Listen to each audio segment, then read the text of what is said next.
আজ আমি প্রথম ডিম টোস্ট কীভাবে ঘরোয়া বানাতে হয় সেটাই তোমাদের দেখাবো। আমি প্রথমে দুটো ডিম নিয়েছি।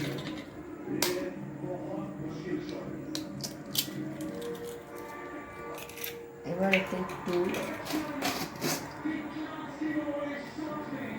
লবণ মিশিয়ে দিচ্ছি, কারণ আমার ছোটো ছোটো বাচ্চারা খাবে তো, ওরা ঝাল খেতে পারবে না। আপনারা চাইলে এতে ঝাল পেঁয়াজ দিয়ে খেতে পারবেন, কিন্তু আমার ছোটো ছোটো বাচ্চা আছে, ওই কারণে আমি এতে ঝাল পেঁয়াজ দিচ্ছি। এবার এটা আমি একটা চামচের সাহায্যে ভালোভাবে কী করে নিচ্ছি, তারপরে দেখবে আমি কী করি।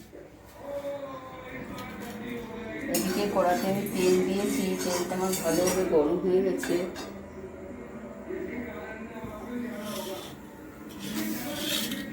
এবার এক একটা করে পাউরুটি